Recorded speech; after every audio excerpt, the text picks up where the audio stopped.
What's up, house groups? So last Friday, I had a lunch meeting at a place called The Chicken in Arilla, and it's just some of the best chicken you could ever eat in your entire life. And we got there early because it's usually packed, put in our order at 11:40, and the food got delivered to our table just before 1:30.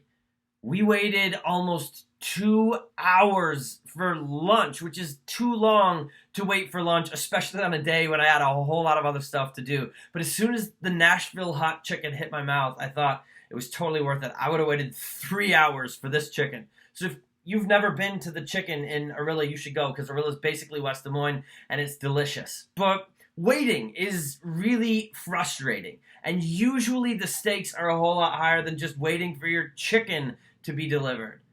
They're, relationships that are broken with our kids or with our parents that we're praying about. They're marriages that seem to be falling apart. We're praying God will somehow heal. They're health situations that are beyond our control. Financial situations that seem like they're beyond our control. There's all kinds of really heavy life stuff that all of us spend time praying for and hoping for and waiting for God to do something about. And if you've ever been in a spot, and I think probably all of us have, where we're just praying and waiting and hoping and feeling like we're getting nothing from God, we're not alone. Like that experience of waiting and watching whatever peace was inside your soul vanish as you begin to panic and wonder whether God will ever show up or whether he even cares about you, it's just part of the human story. One of my favorite Psalms in the Bible is Psalm 40. It was written by David in a difficult, dark season of his life, and he kicks it off by saying, "I waited patiently for the Lord.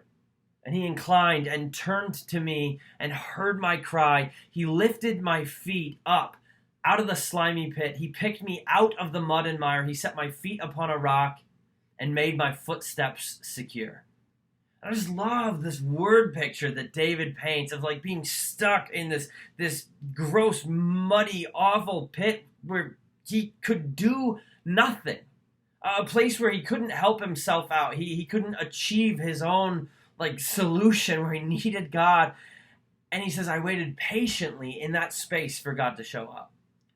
Which seems crazy to me, because I think in the moments where I've had any sort of experience that even looked remotely like the one David is describing, patiently is not the way that I tend to wait on God. I wait very impatiently and very frustratedly. I don't have a lot of peace in the waiting. And it's crazy, even the word that David uses that we translate slimy here is this Hebrew word that actually kind of means rushing waters. And so David isn't talking about waiting in a space where nothing is happening and he's just sitting there like, ugh.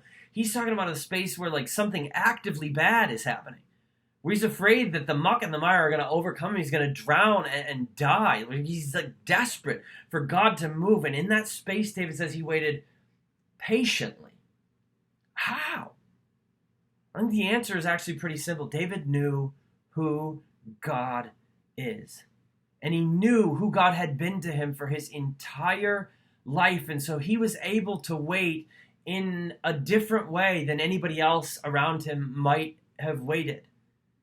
Patience is an emotion that's grounded in the past. Hope is an emotion that only lives in the future, but patience is an emotion that's grounded in the past. It's something we're able to have and to wait with when we remember who God is, who God's been to us, and what God has done in the past. And David was so confident in how much God loved him and how God had shown up for him again and again and again and again in the past, and in the middle of his difficulty, in the middle of feeling like he might drown, he was able to wait patiently on God. I think for you and me, it's the same thing. We can wait in a different way than the world around us waits. We can hope in seasons of difficulty in a different way than the world around us hopes. We can have peace that transcends our circumstances, like this radical countercultural peace that people see and they're drawn to, even before things are the way we want them to be, because we know who God is. We can look back, not just at our stories, but at the entire human story and realize there is always a why behind our waiting. And God is always working while we're waiting, and our waiting is never wasted.